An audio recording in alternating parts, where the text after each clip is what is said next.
Bien, mis queridos, sin más que decir, por favor, quiero que me acompañen en sus Biblias a Primera los Corintios, al capítulo 10. Primera los Corintios en el capítulo 10. En la página 3 de su boletín, usted tiene el bosquejo, puede abrir su boletín y seguir el bosquejo que vamos a tener en el día de hoy, lo que vamos a considerar.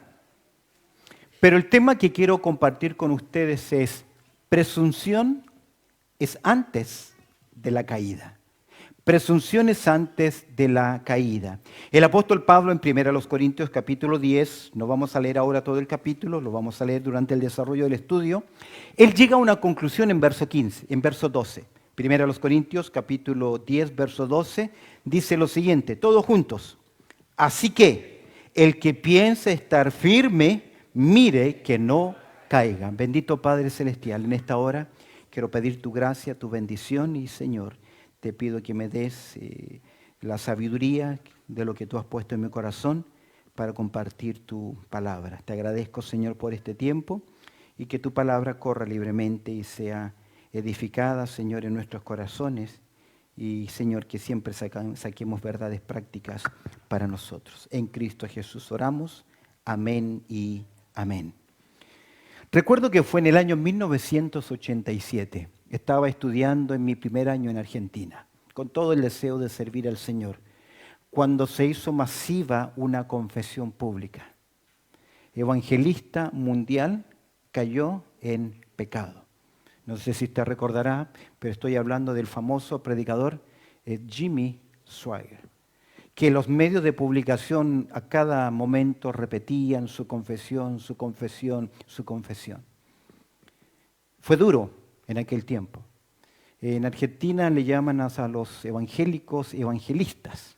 Entonces la mayoría de los argentinos se burlaban de los evangelistas y sacaban a colación cada vez esta situación.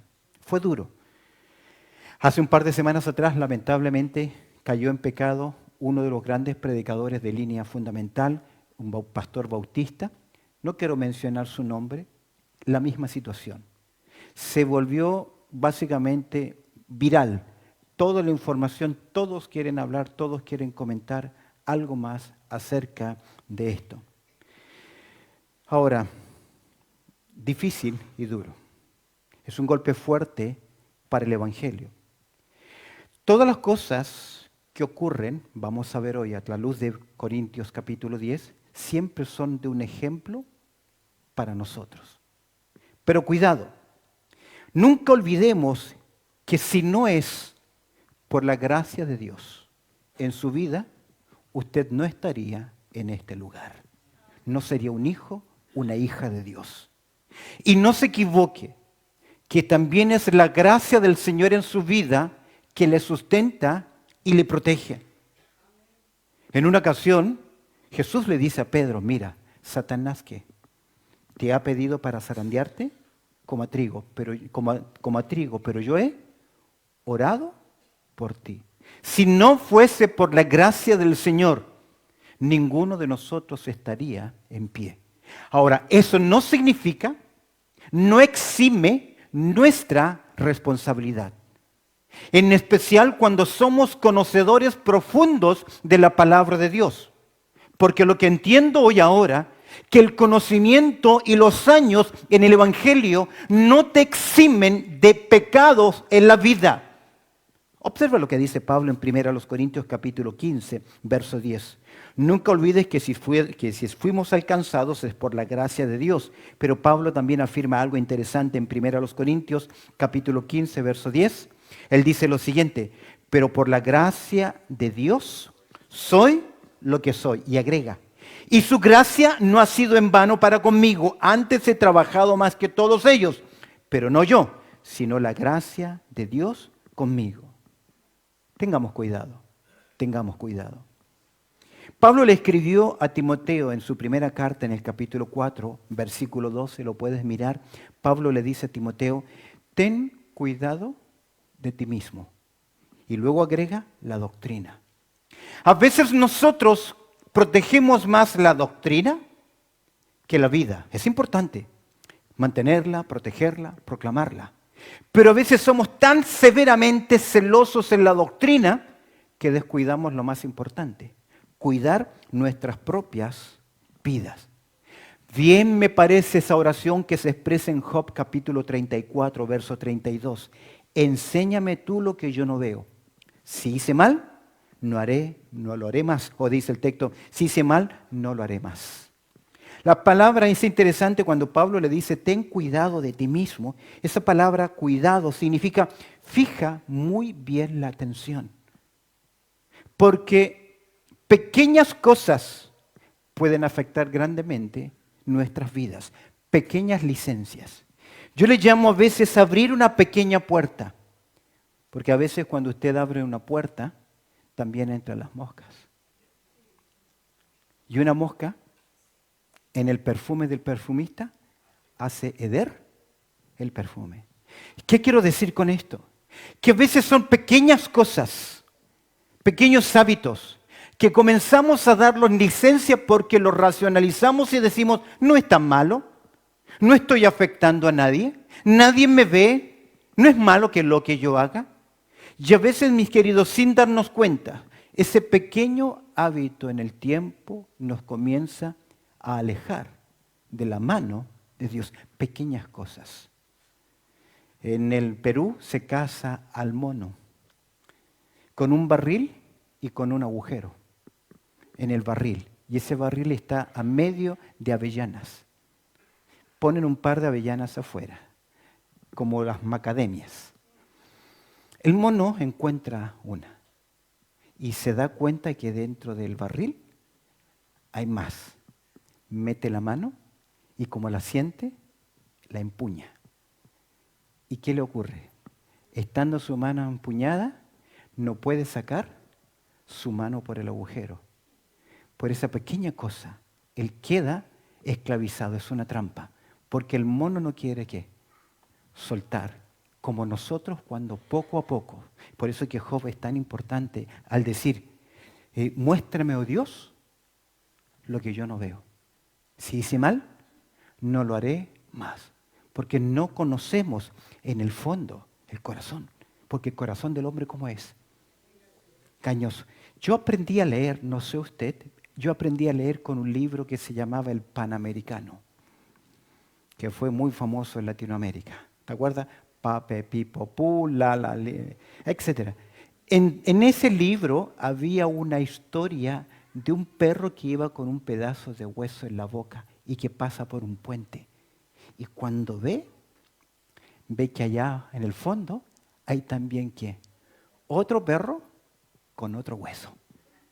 Para hacer corta la historia, ese perro por eso quiere también el huesito del perro ajeno. Y cuando le ladra, ¿qué ocurre? Pequeñas cosas, pequeños hábitos, pequeñas intenciones. No nos olvidemos nunca que nuestro corazón es engañoso, que la carne, ¿cómo es? Débil, y que Satanás es astuto. Por eso Pablo observa conmigo en 1 Corintios capítulo 9, el verso 24. Mira lo que hace Pablo, mira lo que describe Pablo. ¿No sabéis que los que corren en el estadio, todos a la verdad corren, pero uno solo se lleva el premio? ¿Estás ahí? Míralo en tu Biblia. ¿Qué dice Pablo? Corred de tal manera que lo obtengáis. Verso 25, 1 Corintios 9.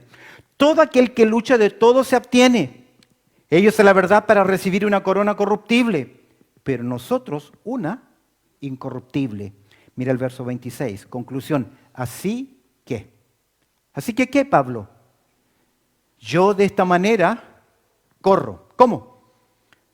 No como a la aventura. De esta manera peleo. ¿Cómo? No como quien golpea el aire. Mira otro nexo importante, verso 27. ¿Qué dice? Sino que golpeo mi cuerpo y lo pongo en servidumbre, no sea que habiendo sido heraldo para otros, yo mismo venga a ser eliminado. Pablo siente temor. Ahora, no estamos hablando de un creyente sin convicciones. No estamos hablando de una persona que no conoce bien su Biblia a pesar de que lleva años. Es un coloso de la fe. Es un grande, es el apóstol Pablo, el poderoso que después del Señor Jesucristo es quien más ha influenciado en la historia del cristianismo, en su pensamiento, en su doctrina. Pero él siente ¿qué cosa? Temor. Él siente temor de ser puesto a un lado de la carrera. No está pensando Pablo en su salvación. Él no teme a su salvación. Él teme que en esta tierra deje de poder servir a Dios producto de ¿qué? De su pecado. ¿Que cómo comienza? Con pequeñas cosas, con pequeños deslices o pequeños hábitos que uno dice no son tan malos, pero que al final te alejan de la verdad. Ninguno de nosotros, ni Pablo dice, porque él teme no habiendo sido heraldo para otros, yo mismo venga a ser ¿qué? Eliminado, puesto a un lado de la carrera. Pablo siente ese temor, que antes habiendo sido referee, ahora él mismo tenga que salir. Yo no veo nunca un referee que sale de una contienda, de un partido, porque es la autoridad máxima, pero Pablo siente ese temor. Ninguno de nosotros estamos exentos o somos inmunes para decir, ¿sabes qué? Eso a mí no me va a ocurrir. Otro grande, que a pesar de todas las cosas, también fue un débil. El Salmo 119, en el verso 10, el salmista dice algo muy interesante, y te animo a que abras tu Biblia y marques este versículo en tu Biblia, porque el salmista dice, texto que conocemos, con todo mi corazón te he buscado. Aquí hay pasión, aquí hay compromiso, aquí hay obediencia.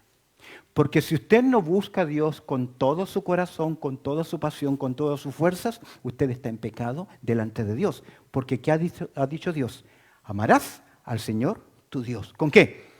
Con toda tu fuerza. Si yo no lo hago, tengo un problema espiritual con Él. Ahora el salmista dice, con todo mi corazón te he buscado. Ese es mi deseo. Lo cantábamos. Y luego lo que agrega, no me dejes desviarme de tus mandamientos. Él reconoce qué cosa. El peligro. El peligro. Iba a decir que el peligro vive al lado suyo, pero no es cierto. El peligro vive adentro de usted, dentro de nosotros. Descarriarnos, perder el rumbo, apartarnos, pecar. ¿Y sabe dónde comienza el peligro? ¿Sabe dónde comienza? Cuando pensamos que eso a mí no me va a ocurrir. Presunción es antes de la caída. En la historia que les comentaba en el año 87, este hermano que cayó ya había investigado a otro evangelista y lo había denunciado por cometer exactamente ¿qué? El mismo pecado. ¿Cómo es posible? Porque es engañoso el corazón. Y también perverso. No importa el grado de madurez que se tenga, el conocimiento bíblico no es suficiente. Mira conmigo rápidamente, quiero que consideres cómo el apóstol Pablo desarrolla este tema. Consideremos la advertencia del apóstol Pablo, que la presunción es antes de la caída. Aquel creyente que dice, no, eso a mí no me va a ocurrir. ¿Sabe que este hermano en desgracia que pecó tenía 73 años? Que nunca puede decir, no, ya estoy ¿qué? Viejo. Es que es el corazón como es, engañoso. Ahora, mira qué interesante cómo Pablo plantea esta situación. Consideremos en primer lugar que Pablo va a hacer mención, en el capítulo 10, los primeros 4 versículos, va a hacer mención, va a mencionar privilegios que la nación de Israel tenía. ¿Cuáles eran estos privilegios? Pablo comienza diciendo, porque no quiero, hermanos, que ignoréis. ¿Que ignoréis qué cosa? Y va a hablar de nuestros padres. Pablo apela a las Escrituras y apela a nuestra conciencia, a nuestra responsabilidad. Y Pablo va a mencionar 5 privilegios que la nación de Israel tenía, para hacernos ver que los privilegios no nos hacen ¿qué? Inmunes. Porque el que piensa estar firme, mire que no caiga. ¿Cuál es el primer privilegio? Rápidamente. En primer lugar, dice Pablo, porque no quiero, hermanos, que ignoréis que nuestros padres, primero, y tú lo vas a encontrar con la palabra todos estuvieron bajo la nube y todos pasaron el mar, verso 2, y todos en Moisés fueron bautizados en la nube y en el mar, y todos comieron el mismo alimento espiritual, verso 4, y todos bebieron la misma bebida espiritual porque bebían de la roca espiritual que los seguía, y la roca era ¿quién? Cristo. 5 privilegios. En primer lugar, ellos conocían el propósito de Dios. Todos estuvieron bajo la nube. La nube, la nación de Israel les dirigía. Cuando la columna de fuego, la nube se detenían, la nación de Israel debía detenerse. Salmo 78:14 dice, les guió de día con una nube y toda noche con resplandor de fuego. Salmo 78:14. Es decir, que esa nube era prácticamente la voluntad de Dios para ellos. No había donde escaparse. ¡Qué gran privilegio! Hoy no tenemos una nube. Aunque algunos dicen, tomando una ramita, me quiere, no me quiere. Y buscamos la dirección de Dios de formas místicas. Hoy nosotros sabemos la voluntad de Dios. Tenemos ese privilegio, amén. ¿Lo tenemos o no? ¿Usted tiene una Biblia? ¿La trajo? Amén. Si no, dejó la voluntad de Dios en su casa.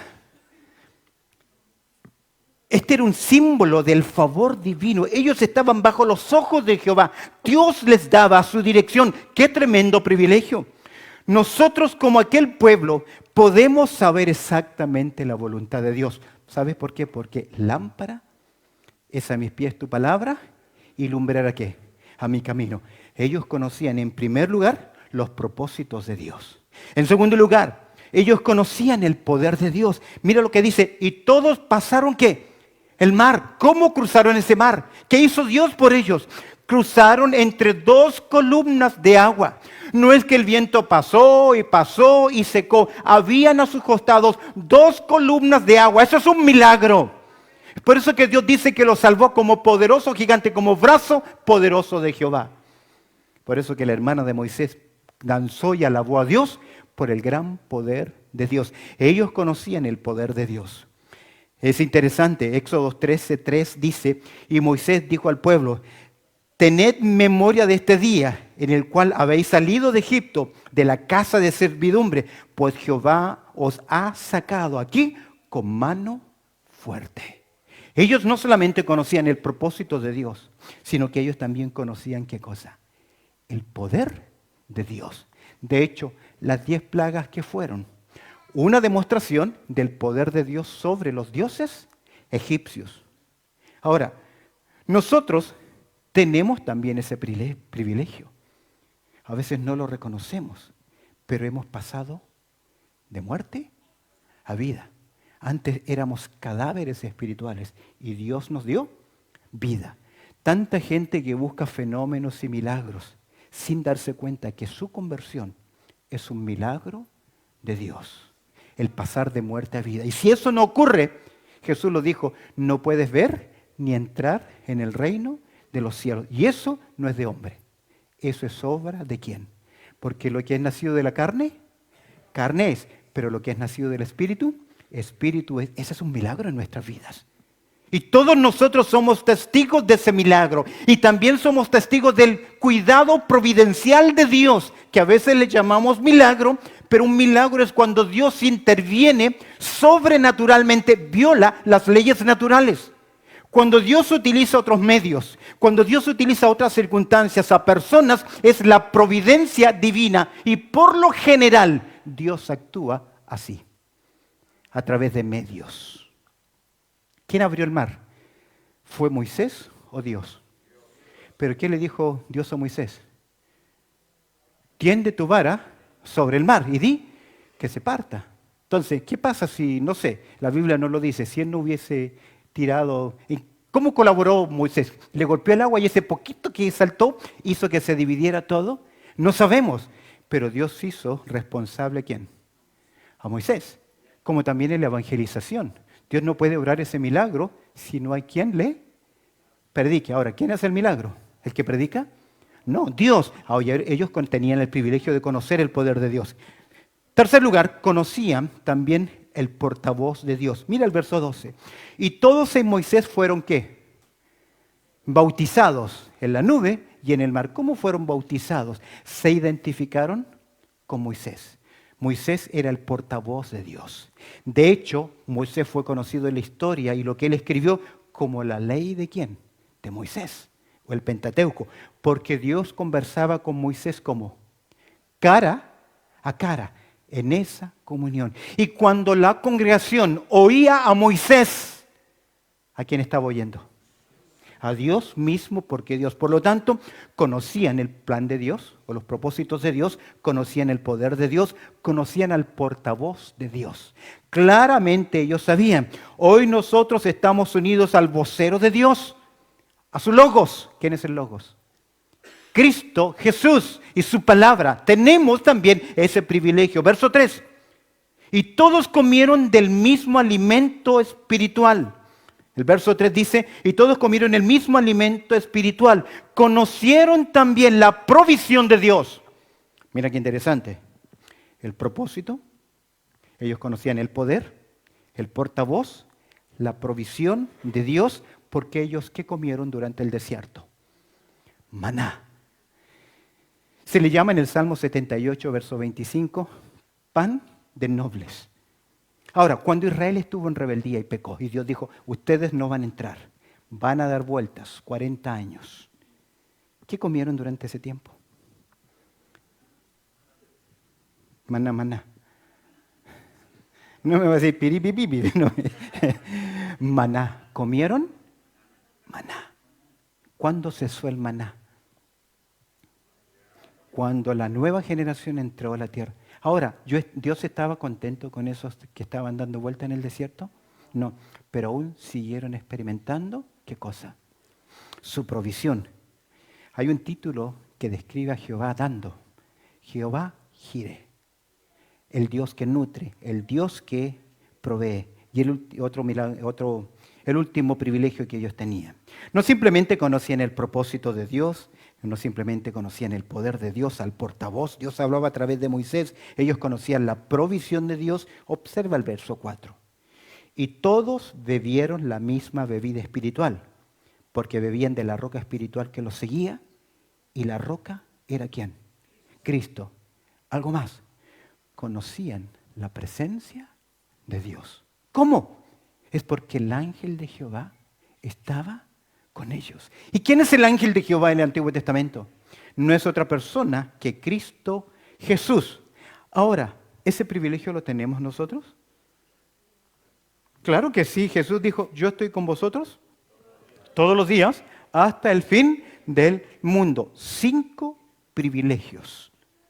Pero observa ahora en segundo lugar, los peligros y el pecado son inminentes, porque el que piensa estar firme, mire que no caiga. Pablo presenta 5 milagros y observa lo que dice el verso 5. ¿Cómo comienza? Mira, la nación de los milagros, la nación del poder, del propósito, del portavoz, de la provisión, de la providencia. Mira esa nación con tantos privilegios. ¿Cómo comienza el verso 5? Pero de los demás de ellos, ¿qué? No se agradó Dios. Eran su pueblo, conocían el poder de Dios, conocían la palabra de Dios, conocían la presencia del Señor. Ellos experimentaron la provisión como usted y yo. Sin embargo, pero de los demás de ellos no se agradó Dios. Y todo verdadero hijo de Dios, si peca y está en desobediencia continua, ¿qué va a hacer Dios? ¿Qué va a hacer Dios? Dios lo va a disciplinar. ¿Por qué?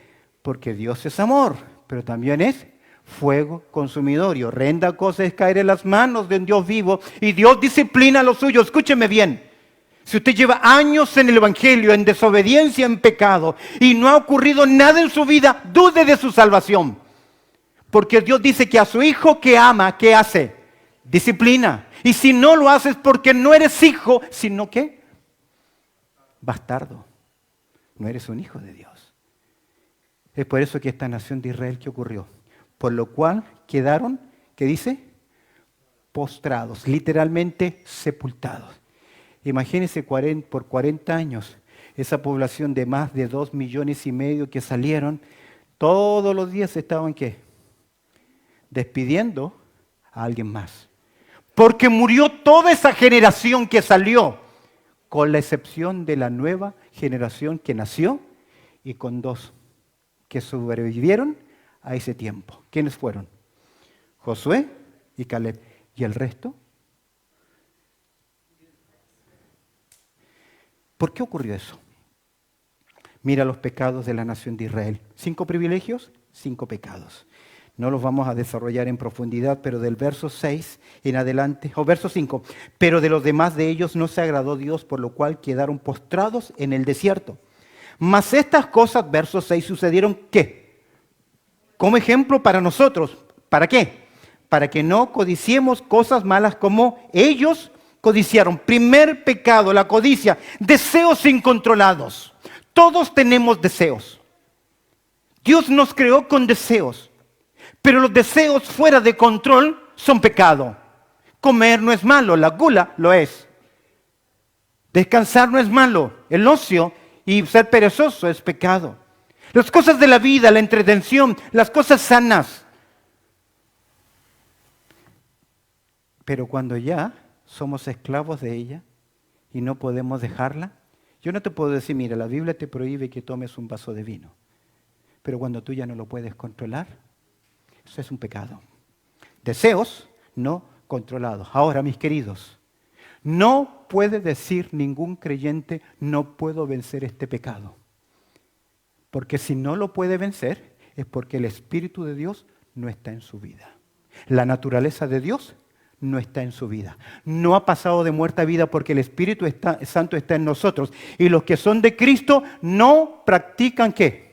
El pecado, ahí está. Los creyentes no pecan. No. El creyente tiene el poder por la ayuda del Señor para decir al pecado que no, porque hemos muerto al pecado. Tenemos el Espíritu Santo en nosotros que nos transforma de gloria en gloria. Va cambiando nuestras vidas. O si no, sería Dios mentiroso, porque Dios dice que el que comenzó en vosotros la buena obra. Ahora, cuando Dios no hace el milagro, te quitó el vicio del cigarro, pornografía, el alcohol. Cuando Dios no hace ese milagro, porque a veces Dios lo hace. Hay gente que era borracha y cuando sienta ahora el alcohol, le revuelve el estómago y lo rechaza. Lo mismo el cigarro. Cuando Dios no hace ese milagro, ¿qué te toca hacer? No, ya estamos orando, ¿se entiende qué hora? Trabajar más duro y buscar ayuda. Buscar consejo bíblico. ¿Cómo enfrentar? Si tú tienes problemas con pornografía, con adicción, tienes que buscar ayuda. Porque la carne es débil. Ahora, decirle a ese que está luchando, déjalo, es un buen consejo. Pero a veces necesita que se le ayude. Volviendo acá, sin querer, me fui en la aplicación, deseos incontrolados, para que no codiciemos. La palabra codiciar es fijar el deseo sobre algo, que son los deseos de la carne, y se refiere a Números capítulo 11, cuando ellos quisieron comer carne.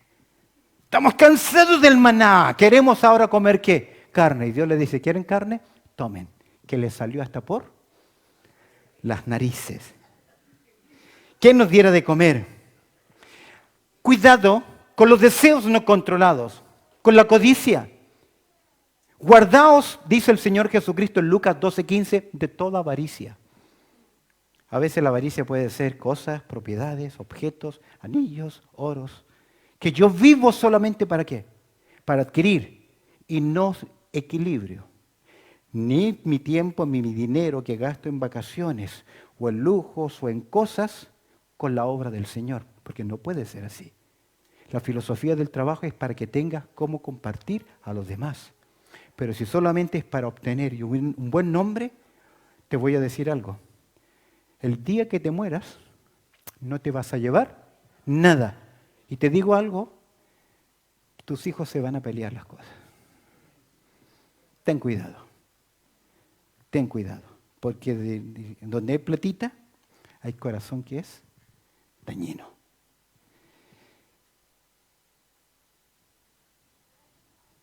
Es interesante que Proverbios 1:19 dice, tales son las sendas de todo aquel que es dado a la codicia, la cual quita la vida de sus poseedores. Vivir para querer tener. ¿Y luego qué? Decirme, no, me voy a dar mi lujito, mi lujo. ¿Y qué pasa si desde el cielo te dicen necio? Hoy han venido por ti lo que tú invertiste, lo que tienes. ¿De quién es? Cuidado. Pasiones malas despiertan deseos malos. Repito, pasiones malas despiertan ¿qué? Deseos malos. Todas las cosas son puras para los puros, pero hay otros que solo piensan en la maldad, que son nocivos, que son de mal pensamiento, que son de corazón egoístas, que son envidiosos, que son buenos para hablar, que tienen una mirada laxiviosa.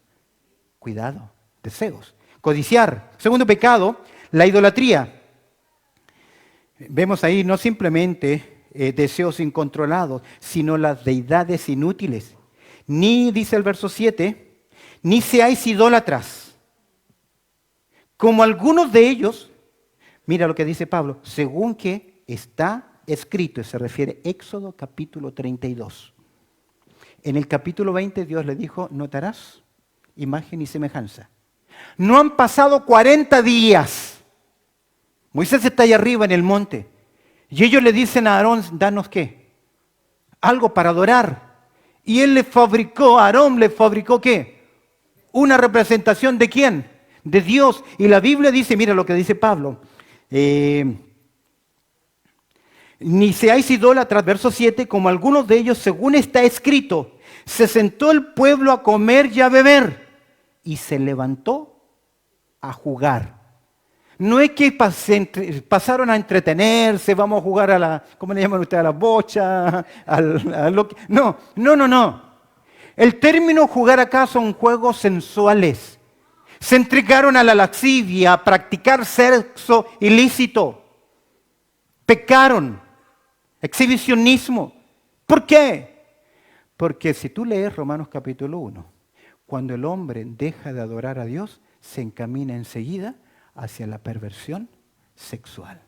Cuando se deja de lado a Dios. Ni seáis idólatras. Ahora, ¿pero qué tiene que ver conmigo? Yo no soy idólatra. ¿Usted es idólatra? ¿Amén? No debiera serlo. Pero todo lo que ocupe el lugar de Dios en su corazón es un ídolo. Puede ser su carrera, su profesión, sus hijos, sus estudios. A veces nos ocurre a nosotros, los que estamos en el ministerio. A veces el ministerio se vuelve nuestro ídolo y no es Dios. Y hacemos y hemos puesto al ministerio como Dios de nuestras vidas. Es por eso que primero de Juan capítulo 5, verso 21 dice, hijitos, guardaos de los ídolos. Todo esto lleva, verso 8, ni qué, ni forniquemos como algunos de ellos fornicaron, perversión sexual. Va de la mano, cuando das rienda suelta a los deseos, no hay más que hacer. Y esto describe en Números capítulo 25, cuando se mezclaron la nación de Israel con las muchachas sensuales de las moabitas. Dios había dicho que se preservasen con la nación de Israel, pero las moabitas eran más avanzadas, más modernas, más libres, y se mezclaron. Y hubo muerte de por medio, porque Dios había establecido que su pueblo fuese un pueblo, ¿qué? Puro. Ahora, es interesante, digo esto porque todos los pecados son iguales ante los ojos de Dios. Hay otros que tienen mayor castigo, por supuesto. Hay otros pecados que Dios también aborrece. Pero hay pecados que traen consecuencias físicas. Y me llama mucho la atención que 1 Corintios 6, 18, Pablo dice, huid de la fornicación. Cualquier otro pecado que el hombre comete está fuera del cuerpo, más el que fornica contra su propio cuerpo, peca.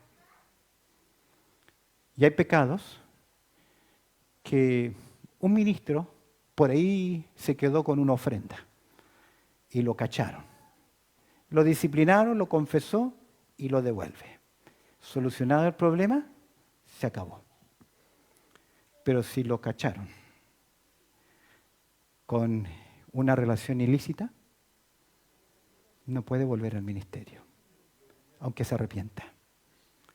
Y aunque no lo hayan descubierto, que haya salido voluntario, yo por conciencia, confiesa, pecado así. Porque Proverbios capítulo 7 dice que quien comete adulterio, su afrenta nunca más será olvidada. Es una marca que lo descalifica en el Nuevo Testamento del ministerio. En el Antiguo Testamento David era un rey y hubo pecado, pero hoy el nivel de pureza y de requerimiento es más claro. Vemos que ellos pecaron, aquí tiene que ver con desenfreno inmoral. ¿Qué ocurrió entre ellos? Primero, hubo ¿qué pecado? Deseos incontrolados, codicia, deidades inútiles, se volvieron idólatras, deseos de desenfreno inmoral, fornicaron. También vemos en verso 9 que ellos comenzaron a desafiar la integridad de Dios y tentaron al Señor. Verso 9, ni tentemos al Señor como también algunos de ellos que le tentaron. Israel comenzó a murmurar en contra de Dios. ¿Por qué nos sacaste de Egipto? Teníamos comida, eran esclavos. Trabajaban 24/7, pero ellos tenían sus comidas en olla, sus melones. Dice que comenzaron a añorar lo del pasado. Cuidado, hermanos, porque a veces oigo a creyentes cuando hablan del pasado, como que se les hace agua a la boca. Como diciendo, esa era vida en el pasado. Cuidado, tengan mucho cuidado, porque usted estaba muerto y era enemigo de Dios. Su vida tiene que cambiar. Pero ellos comenzaron a murmurar en contra de Dios, en contra de Moisés. Y cuidado, cuando usted habla de los líderes, lo más seguro es que se abra la tierra y se los trague. Eso es lo que ocurrió. Dios demostró que Moisés era su siervo y Dios disciplinó duramente a la nación de Israel. Y finalmente comenzaron a murmurar, a descrédito. Ni murmuréis. Cierro acá. 5 privilegios, pero también 5 ¿qué? Pecados. ¿Estamos qué? Empatados. No es así. ¿Por qué? Vuelve al verso, mira el verso 6. Mas estas cosas sucedieron con ellos como qué. Ejemplo. Verso 11, ¿qué dice? Y estas cosas les acontecieron como qué. Ejemplo. 2 veces se utiliza esta palabrita. Y la palabra griega tupos es un molde, una cuña. Es lo que se utiliza para hacer impresión en el valor de las monedas. Un ejemplo que no debemos repetir. Es una advertencia. Pablo presenta y nos dice, a pesar de que tú tienes privilegio y llevas años el Evangelio, una salida, un desliz, un pecado, ten cuidado, porque no somos inmunes. ¿Qué perdieron ellos? Quedaron, verso 5, postrados en el desierto. Dios los disciplinó. ¿Cómo es tu vida? ¿Cómo está tu vida? Lamentablemente hablamos, lo decía, esto es viral, se habla en contra del predicador, de lo que ocurrió, ya está, Dios lo va a juzgar. La iglesia también, su iglesia tiene que hacerlo, porque sí es correcto juzgar cuando son evidentes las cosas. Sin saberlas, sin conocerlas, y antibíblicamente no debemos hacerlo. Pero el punto es este, ¿cómo estoy yo delante del Señor?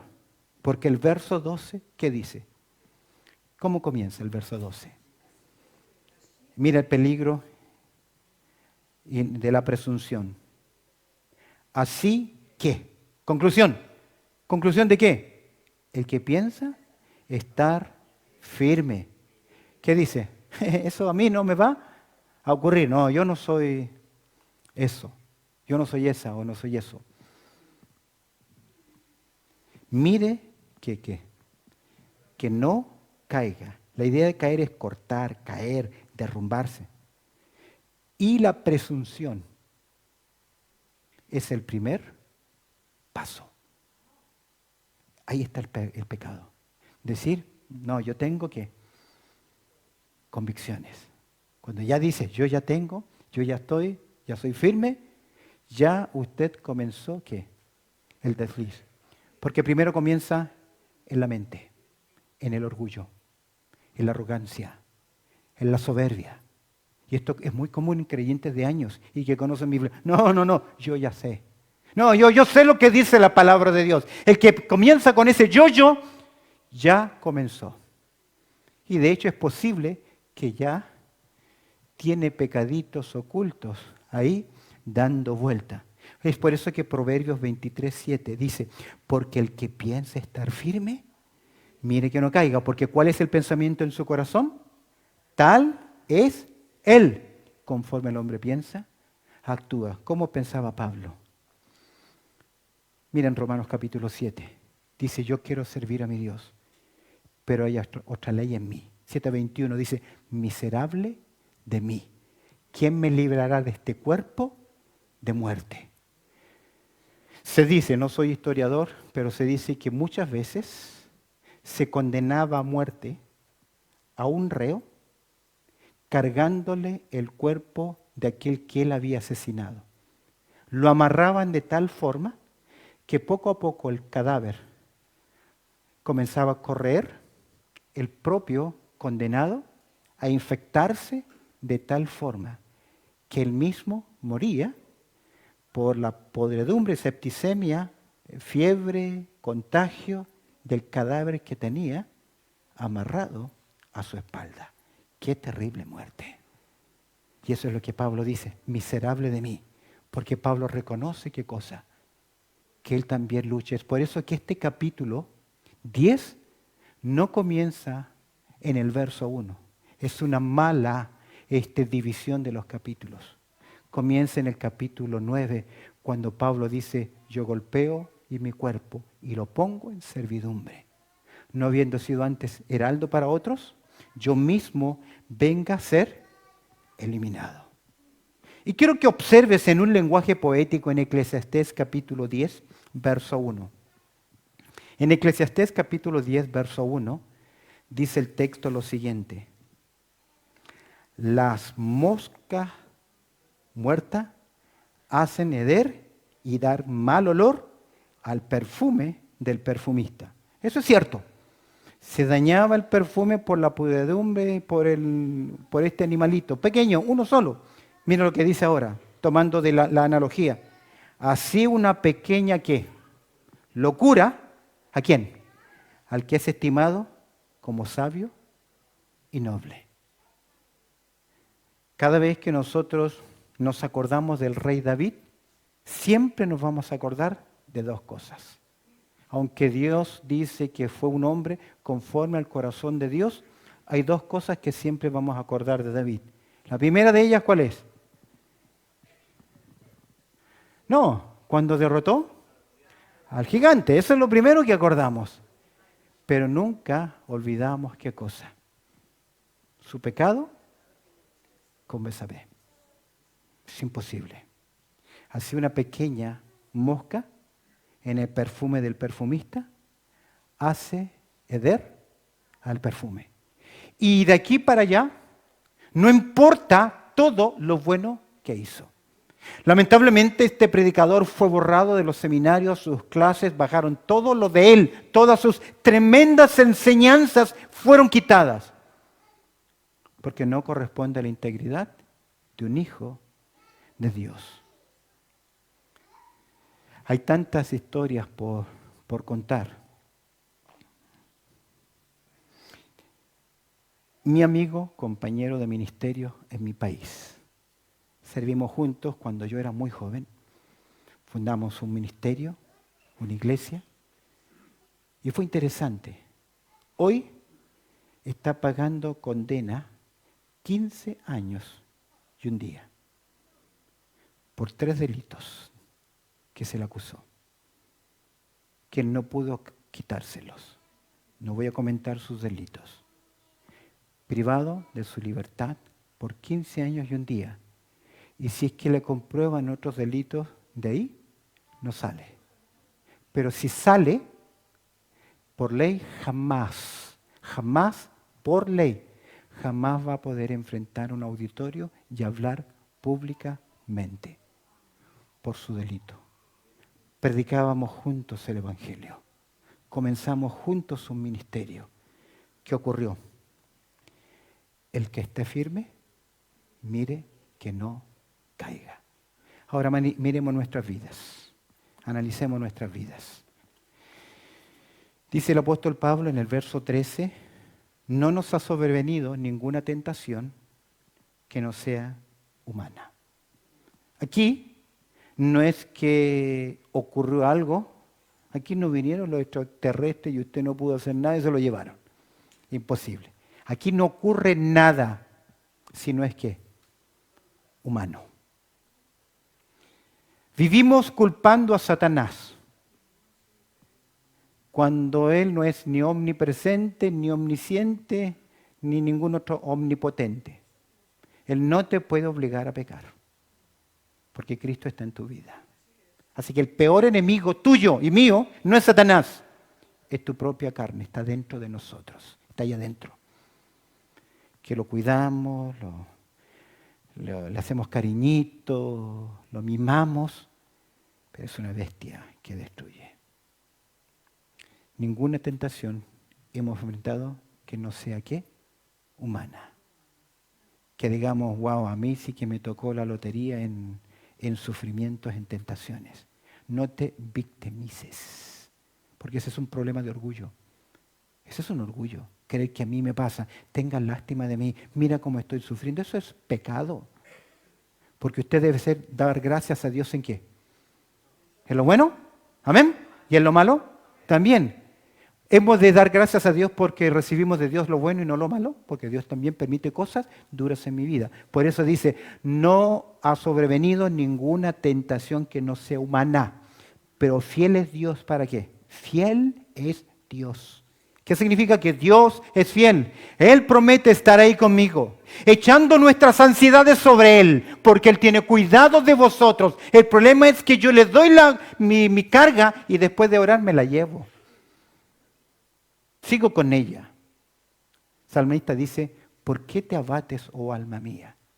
Y lucha con Él, confía en Jehová. A veces son pasos de fe, de creerle la palabra de Dios. Fiel es Dios que no dejará ser tentado más de lo que podáis resistir, sino que dará también juntamente con la tentación la salida. Escúcheme bien, la salida no va a ser que tú entras ahí al túnel, en FAE o al túnel que va King George's para allá, o el 8, la conexión, o la North Connection, ¿sabe cuál túnel? Y usted se da cuenta que se equivocó. ¿Qué hace? Es que a veces creemos que Dios me va a dar la salida y estoy en el túnel y de alguna forma me va a sacar milagrosamente y me va a poner a otro lado. No, Dios no está prometiendo eso. Dios te va a fortalecer. Te va a dar la fuerza para que tengas victoria, que aún en medio del túnel tú sigas, ¿qué? Confiando en Él. Y pasado el túnel puedes decir, con Cristo soy, ¿qué? Más que victorioso. Pero no te quedes pensando, es que me hicieron ellos. Me gusta un dicho salvadoreño. Dice, no sudes calentura ajena. No culpes a los demás. Yo soy, ¿qué? Responsable. Y Dios me dará a mí la salida. ¿Qué debo hacer? Primero, arrepentirme. Segundo lugar, confesar. Tercer lugar, confiar. Y cuarto, cambiar mis hábitos pecaminosos. Muéstrame, Dios, lo que yo no veo. ¿Se hice mal? No lo haré más. Pero no le diga muéstrame, porque cuando le muestre su corazón puede que se sorprenda. Pero les voy a invitar a que oremos al Señor. Hoy en reflexión, hoy dígale al Señor en su corazón, muéstrame Dios, mi corazón, ¿dónde estoy? Dígale, Señor, muéstrame la realidad de mi vida. ¿Estás luchando con un hábito pecaminoso? ¿Estás luchando con malos pensamientos? ¿Dando rienda suelta a tu lengua, a otros sentimientos? Tal vez tienes que perdonar o pedir perdón. No sé, puedes justificarlo. Hay gente que vive culpando a los demás sin darse cuenta que ellos son primero. ¿Qué te muestra Dios? ¿Qué me muestra a mí? Yo sé lo que Dios ha mostrado en mi vida. Ahora dígale, Señor, me arrepiento de mi práctica pecaminosa. No quiero ser eliminado. Quiero servirte. Ayúdame con mi carne, con mi debilidad, con limitaciones, porque quiero honrar tu santo nombre. Que tu Espíritu Santo me dé esa fortaleza que necesito en mi vida para hacer tu voluntad. Bendito Padre Celestial, te pido, Señor, que tú obres soberanamente en nuestras vidas y que tu Espíritu Santo nos muestre a cada uno de nosotros dónde debemos cambiar. Porque el que piense estar firme, mire que no caiga. En Cristo Jesús oramos. Amén y amén.